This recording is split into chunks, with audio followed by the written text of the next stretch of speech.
मराठवाडा भूषण महाराष्ट्र राज्याचे माजी मंत्री सुरेश अण्णा धस यांच्या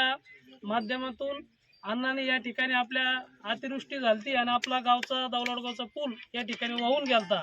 तर अण्णांनी या ठिकाणी लवकरात लवकर आपल्याला या ठिकाणी जो पूल दिलेला आहे आणि तरी मी सर्व दौलडगाव ग्रामस्थांच्या वतीने अण्णांचे या ठिकाणी मी खूप खूप आभार मानतो आणि अण्णांनी आम्हाला असं सहकार्य करावं आणि अण्णांचं पुन्हा एकदा मी गावकऱ्यांच्या वतीने हार्दिक हार्दिक स्वागत करतो।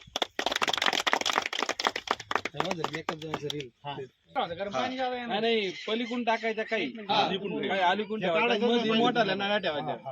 पहिला फ्लो कुठे येतो आली काही बाबू ही आहे ना प्रत्येक प्रत्येक जण कोण माझ्या वावरा पुढे न्यायची आज दौलडगाव येथे केळ नदीवरती जो अतिवृष्टी झाली त्यामध्ये पूल वाहून गेला होता। सर्व ग्रामस्थांच्या वतीने आपण आपल्या तालुक्याचे लोकप्रिय आमदार तसेच मराठवाडा भूषण सुरेश अण्णा धस यांना सर्वांनी मागणी केल्यानंतर त्यांनी 40 लाख रुपयाचा या ठिकाणी निधी उपलब्ध करून हा पूल बनवायचा सांगितला आहे आणि त्यामध्ये त्या एस्टिमेटमध्ये ज्या नळ्या आहेत त्या 21 नळ्या आहेत त्यामध्ये 7 लाईनचा अंदाज आहे होईल आणि बाकीच्या ज्या नळ्या आहेत त्या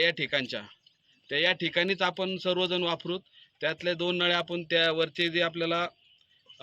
गावात वळण्यासाठी जो रस्ता आपल्याला करायचा आहे त्या ठिकाणी आपलं जे अतिक्रमण थांबलेलं आहे त्या ठिकाणी आपण त्या 2 नळ्या टाकूत। बाकीच्या कोणीही शेतकऱ्यांनी मागणी करू नका, कारण या ठिकाणी भरपूर पाणी येतं आणि ते पाणी व्यवस्थित वापर झाला पाहिजे। जे इथलं जे एस्टिमेट आहे त्याप्रमाणे इथले लोक करतील, पण उर्वरित ज्या नळ्या आहेत प्रत्येकाने जर मागणी केली तर त्या नळ्याचा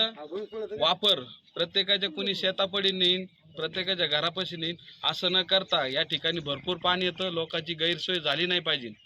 आणि या नळ्या जुन्या जरी असतील तर या ठिकाणीच वापरूत आणि इथलं काम चांगल्यापैकी सर्वजण या ठिकाणी लक्ष देऊन सगळेजण करतील।